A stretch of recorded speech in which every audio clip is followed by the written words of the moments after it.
So Elisabetta, you can turn on your microphone and webcam. So I'm going to give you the word for the conference practicalities.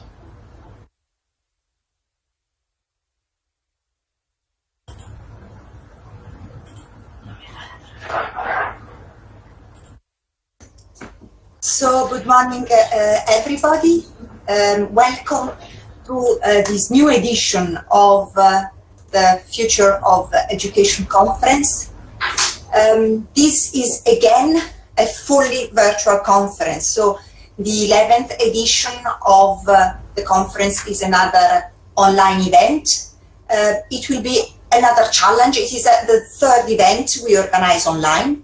It will be another challenge of dealing with technologies and all participants from connecting from all over the world. It will also be an opportunity to innovate. We are experimenting with these new technologies for the third time, and lessons learned. We are improving, and I think the next events we will organize will be hybrid events where the online participation will be coupled with the participation on site in Florence. The conference by numbers. So there will be 107 papers presented over these 2 days, organized in 11 thematic areas. A total of 100 participants are involved, and from 30 countries all over the world. This is the geographical distribution of participants. As you know, the majority of participants are from Europe, but we have participants from Asia and from from the United States. The participation, because it's an online event, will be different, because now we have participants from Asia, and because it's probably the afternoon over there, while it's the morning here in Europe, and it's still nighttime in the United States. So we will see that throughout the date, the geographical distribution of participants will vary. Usually in the afternoon, we have all the participants. In our afternoon, we have all the participants from the US, and in our morning, we have participants from Eastern countries. The type of participating institutions, the majority of participants are from higher education institutions. So 85% of the participants are from universities, but we have also participants from research centers and associations, public authorities, and schools. The conference proceedings. We are publishing an ebook, and it will be available on the registered area of the participants of the conference participants. It will be available at the end of July. It collects all the papers that were accepted in the conference. The structure of the conference program. There will be synchronous presentations throughout these 2 days, and there will be asynchronous presentations that are available online on the conference website at the link indicated here. There will also be 2 multiplier events that will be presented today and tomorrow. And these multiplier events are events during which the results of international projects will be presented. Networking. At all time during these 2 days of the event, it will be possible for all of you to connect with the other participants. During the trials in the past few days, you have seen how this networking tool works. So it will be possible for each of you to contact your colleagues from this section of our portal. The timing. Each presentation lasts for 20 minutes. 15 minutes will be for the presentation, followed by 5 minutes for the questions and answer session. Just one slide on video conference etiquette. Remember that when you speak, your webcam must be turned on. When you're not speaking, you can decide to keep it on, and we like it because we can actually see you, or turn it off. Make sure that you mute yourself when you're not speaking, and it is always possible to ask questions. During the speech, you can write your question on the chat box, or after the speech, you can ask your questions during the dedicated question and answer session. Our other conferences, besides the Future of Education conference, we organize 2 other conferences every year. In November, it will be the 14th edition of the Innovation in Language Learning Conference, and next March, in 2022, it will be the 11th edition of the conference, New Perspective in Science Education. Both of them are also addressed to mostly higher education institutions, researchers, lecturers, etc. Our sponsor, the sponsor of the event is Think New. This is a New Zealand governmental agency, and they will have their speech tomorrow morning, speaking on education and social change. Now, I would like to thank, first of all, the conference scientific committee. They have been a vital support for the organization of the event, as the members of our scientific committee selected the papers that will be presented during the event, so thank you all. I also have to thank the moderators. Moderators will be introducing each of the sessions during the conference, and they will be wrapping up the session at the end. And of course, I have to thank you all the participants, for being here today. In spite of the distance, we are able to still communicate, and I really hope we will be able next June or July in 2022 to actually meet you all in Florence. And now, thank you very much for the attention for this very short presentation, and enjoy the virtual conference. Now, I will give the word to our keynote speaker, my good friend, Donerjan Donyuk. She's also a member of the scientific committee and a very good participant in many of our past events. Donerjan Donyuk from Mersin University. The content of the speech will be major step in education, the past, the present, and the future. Donenkar, the floor is yours. Thank you. Thank you very much, Elisabetta, and dear colleagues, dear guests, dear members of the organization committee, good morning. It's my pleasure to welcome you to the Future of Education conference. In line with the theme of the conference, today we are on this platform for the sake of education.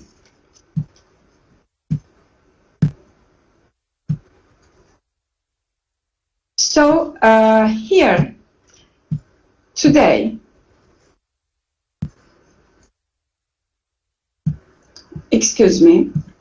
today we are here for the sake of education, and my speech is based on some evaluations and suggestions as to the past, present, and future of education. Here, first, I'd like to say that if you don't know about your past, you cannot build your future. That's why I'd like to have a short glimpse at the 20th century and the major steps in psychology, and then their influences on education. You can imagine your old education, previous education days. And you can also think that in the past, education was different from today.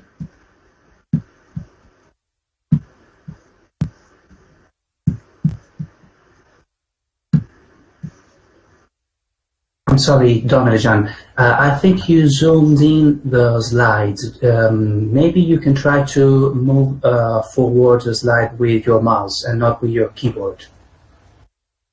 Actually, I cannot share my screen at the moment. Just a minute. Okay, please.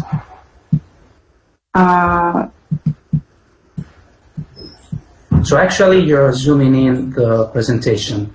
So you need to make it, not to make it full screen, actually. Just a minute. Please. It's fine now? Yes, it is. Thank you. You're welcome. Now, as I can say, in the 20th century, the education was greatly influenced by the improvements in psychology, the schools of thought in psychology. That's why when we look at the education today, actually we can talk about the improvements in psychology of the past. What were they? First, behaviorism, which took part in the first quarter of the 20th century, and cognitivism in the mid, and constructivism. Today, we can still feel the effects of constructivism on the education, and we can say that actually it is affecting, keeps on affecting main components of education. So what are these main components? Let's see them.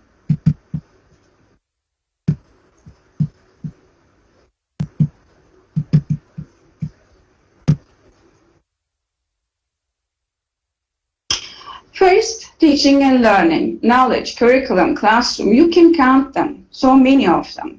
Here, what comes to our mind is actually a kind of comparison. We always keep comparing the past and the present. And nowadays, the first thing that comes to our mind is related to the teaching and learning processes. And today we can see that actually learning has become personalized, I mean individualized. And we can talk about phenomenon-based learning today, or incidental learning. So these learning models and the ones to come actually will keep on changing or affecting the education system, and the learning models will come out, more ones will come out. When we say knowledge, actually, knowledge is what we need to have to keep on existing. How it is created. Knowledge is the product of learning. So I sometimes say it is the product of learning, and it is the flower, the fruit of learning. That's why when we say knowledge, actually we can talk about the growth.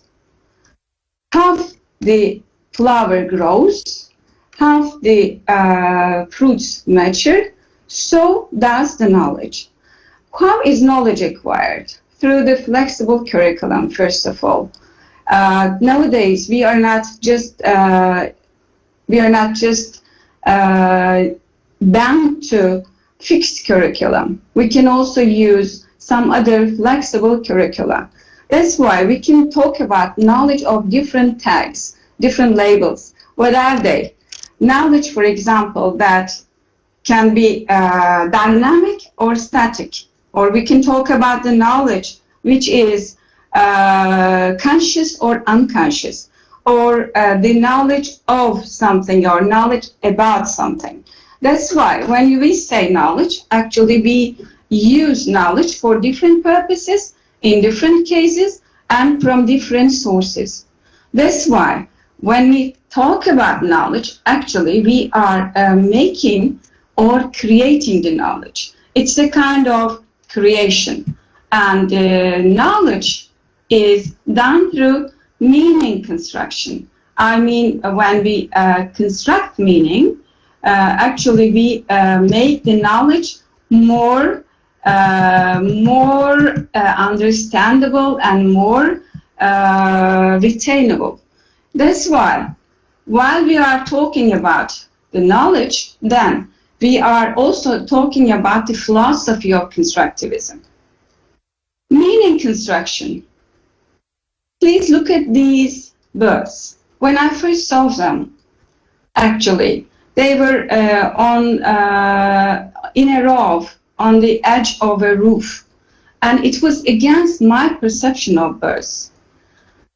I had never seen birds except their green habitats, and when I first saw them on this bleak place, on this gray roof, I was surprised and thought that it was new knowledge coming to me. And that's why I called this photo the array, because I had never seen the birds in this way lined until I took that photo. So we create meaning and it becomes knowledge for us. So how is knowledge assessed? When we think about the components of education, actually we are also dealing with the finalizing process. So assessment is what happens to the final, whether the knowledge has been retained or will keep on, and then after some time will be left, will be forgotten. There are two ways for the assessment. The one that we had in the past, summative type, and the formative ones that we can use nowadays. So this assessment type, I mean the formative and summative assessment types, are still existent today. But for the future, I think we will start with the digital testing as happens now, or computer adaptive testing and so on. So the testing will also change in the future. As for the materials, the materials you can see so varied, so many. And when we look at the material types, actually, we can also talk about the future materials. Digital course contents, creative products, and so many of them. And with this, we can say that actually the materials will keep changing because of their dynamic nature. And in the future, we will have others, updated ones, revised ones. But these materials of the present time will keep existing in the future. And our teachers. The teachers of the past, excuse me, I'm trying to have the full screen.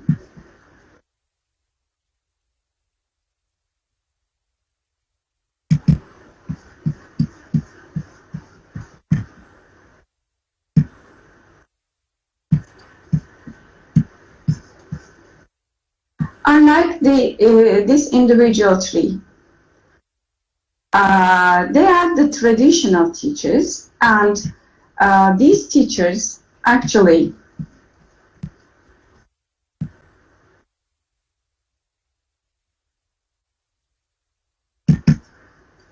unlike these isolated trees, and they were the traditional craft of the past. And today we have constructivist teachers, the teachers who can construct meaning out of their own experiences. They are the collaborative teachers that we can say, the teachers of today. How about tomorrow? What will happen tomorrow? What will happen to the futures of tomorrow? These teachers, tomorrow's teachers, will actually be the teachers who can reflect on their experiences, who can be inspirational, creative, adaptive, empathetic, and so many assigned roles. So these roles actually have been assigned to today's teachers. How about tomorrow then? These teachers will have some roles that I find important for tomorrow. And I think the teachers of tomorrow will be the stars of education. And when we look at some roles here, for instance, the reflective teacher role, here we can see that teacher reflection is important. And tomorrow, in the future, we need such roles as reflection and the other two to come I will mention.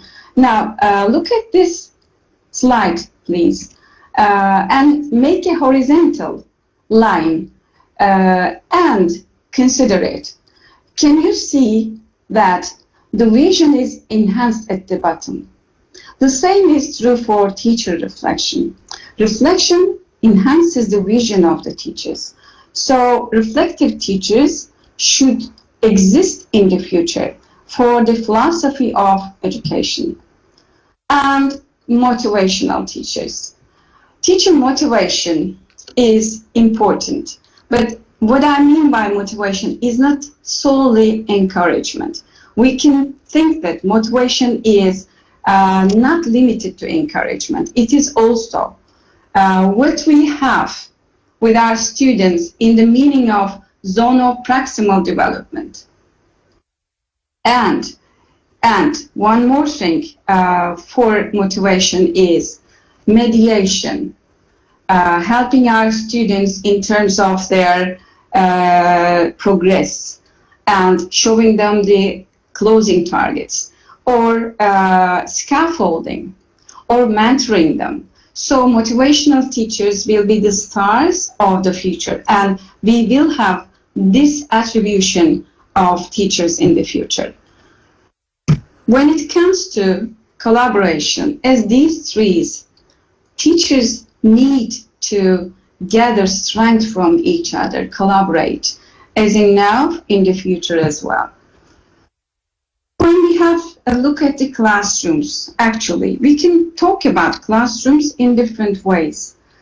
Today's classrooms are listed here. How about tomorrow? We will have these classrooms in the future of education. Flipped classrooms, for example, are the ones that we can use for inductive teaching, the favorable teaching methodology.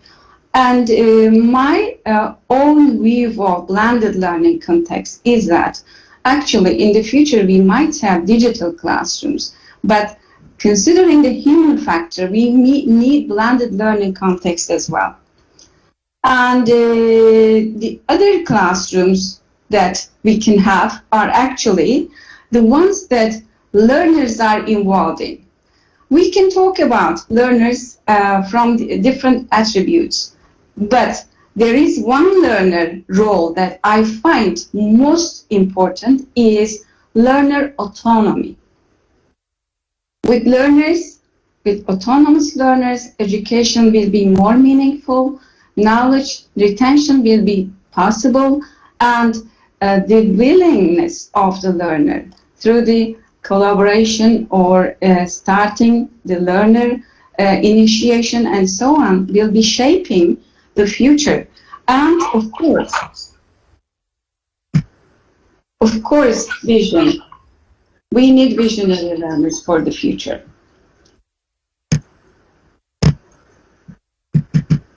And when we come to the conclusion, we can say that first, I'd like to start with my own predictions of the future and then my suggestions. First, I can say that in the future, we shall have some classrooms that are actually the ones that need remolding. So the growing demands of the 21st century actually seems to reshape the education system. And I can also underline the fact that for the future, I can see that the access of learning is going from the teacher towards the learner. And the roles of teachers and learners will be redistributed. The digital skills of learners and teachers will be improved, and the investment will be made on the knowledge and the learner and the teacher. And in conclusion, I can also make my suggestions for the future of education. First of all, in terms of the curriculum, we can say that we need a revision, because nowadays we're just not bound to the curriculum that is fixed by the program designers or policymakers and so on. We need the curricula that is also flexible.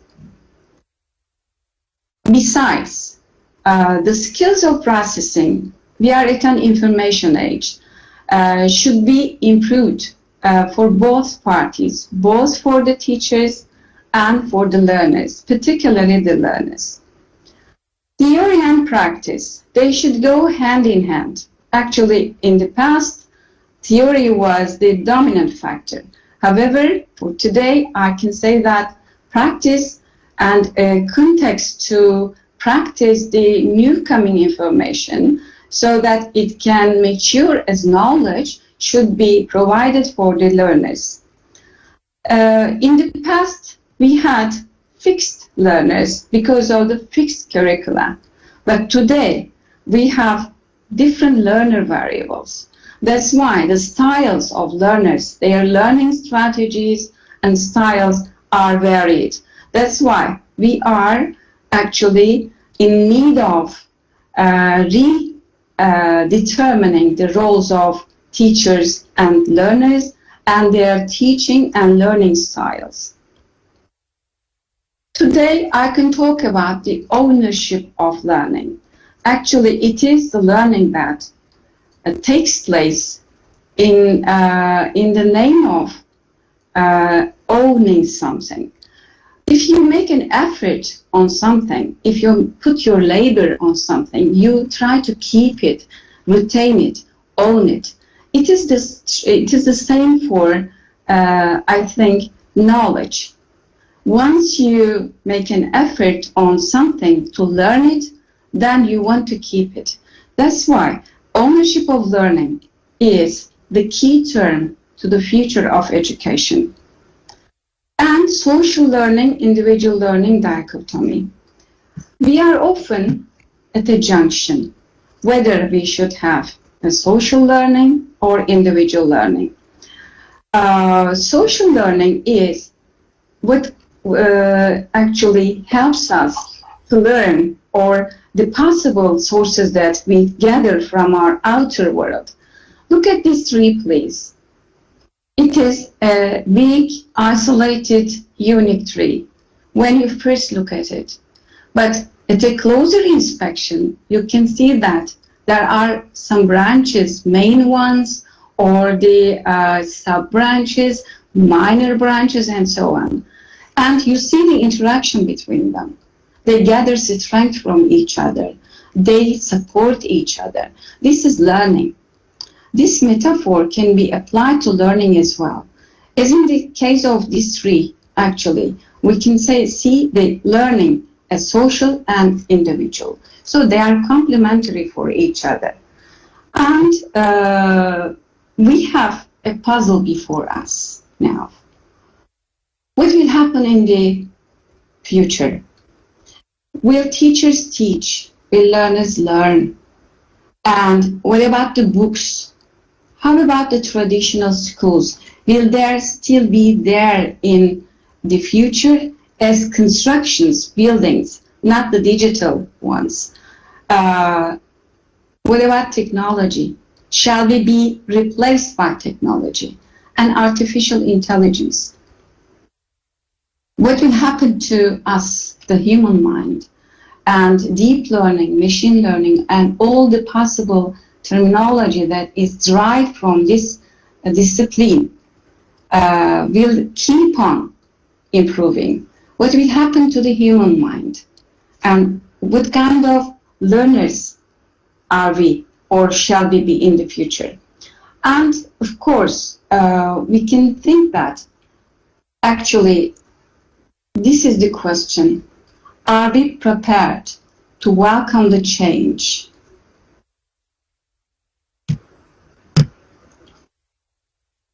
From this point of view, I can say that these are my references, and I'd like to extend my thanks to the organization committee of Pixel for letting us come together on such a great event, and thank you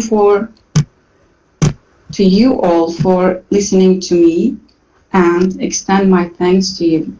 Thank you. Thank you very much, Dona Rejan. So,